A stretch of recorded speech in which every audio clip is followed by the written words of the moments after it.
Further evidence of a soft economy. Home loan rates set new lows this month. The average 30-year mortgage rate fell to 4.44%, the lowest since Freddie Mac records began in 1971. So no time like the present to refinance your home, right? Not so fast. Even people with great credit are having a nightmare of a time securing a loan.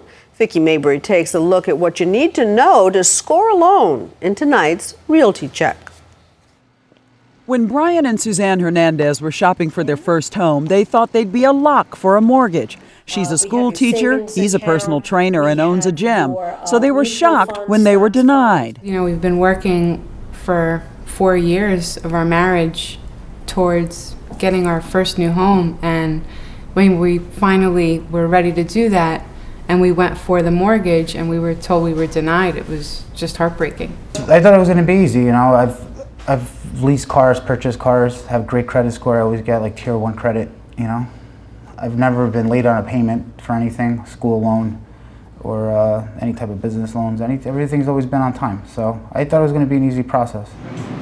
3. Gone are the days when you could declare your income and the bank accepted it. So Brian had to prove he earns every penny he claimed. But it's not just the self-employed like Brian Hernandez. You just want me to sign my name? That's Sure, it? just like it is on the front of the check. Okay. Yeah. Sudhir and Maria Bhatia of Chicago both have good jobs. He's a dentist, she's a teacher. They also have good credit.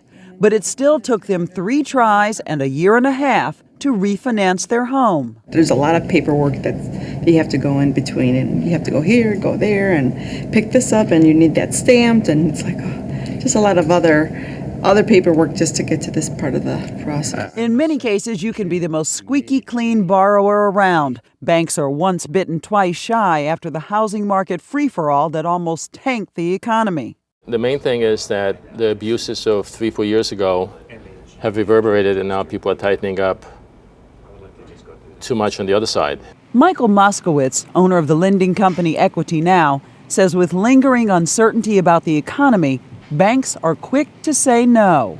I think it's only natural. I mean, they're basically looking at, they woke up from the bubble that happened 2.5 and 3 years ago, up until that time. And they're looking at a house that's worth today $500,000. They're concerned that it's going to be worth $450,000 or $440,000 a year or two from now.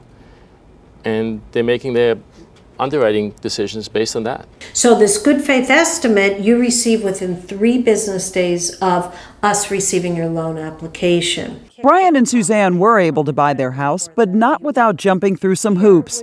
Mortgage broker Dale Robbins Siegel helped them navigate the rocky lending landscape. She organized me. She asked me specific information. She asked me how long I've been in business. She ran my credit. She took me through all the steps. She put everything in order. She basically cleaned my credit. I had good credit, but I had some things that were outstanding from the past. The most perfect of perfect people still, as we say, get, thrown into it, and we tell them right up in front that they're going to sign 50, 60 documents before they even get to the closing table, that they're going to have to continuously give us more pay stubs, more bank statements, more explanations throughout the process. And if they understand that, they just have to work with it, then they do. It's ironic that just as rates have plummeted to levels not seen since the 50s, getting your hands on a loan has gotten harder than ever. If you had locked in today, you'd be looking at less than 4.5% for a 30-year fixed loan. Compare that to August of 1981, when that same mortgage came with an interest rate of more than 17%. So how do you do your best to qualify for a loan these days? Dale Siegel has some tips. Number 1, have your credit in order. The banks look at a minimum of 620.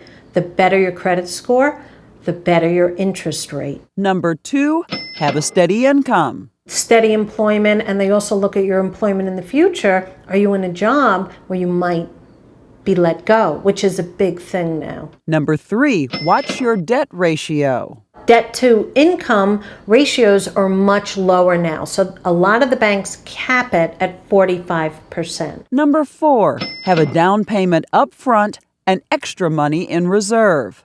Fannie Mae requires a minimum of 5% down. So when you're buying a house, it's good if you have your down payment, your closing costs, which you know ahead of time, could be a couple thousand, could be 10, 20, it doesn't matter. And they want to see that you have a couple of months left over post-closing reserves. Number 5, be prepared. It's a very different world in real estate. Values are, I believe, still going down or could continue to go down. There's a lot of homes on the market, there's foreclosures, and it's scary. So I just think the key to everything is just to be educated, take a class, read a book, do something. If your credit's not the best, Dale has tips on fixing that too. Keep what you owe on a credit card below 50% of your high credit available. In other words, if you have a Visa card that has a high credit of $5,000, you can borrow up to $5,000, never go above $2,500. Some question why banks who took taxpayer money in the bailout are now slow to lend that money to people who need it. Michael Moskowitz says banks are getting back to traditional standards. There are a lot of concerns about real estate values still going down, and I think that's one of the main factors that drives the tight underwriting guidelines. So, baby's due in January. Yes. Brian and Suzanne are expecting their first baby. They got into that new home just in time. This is Vicki Mabry for Nightline in Fort Lee, New Jersey.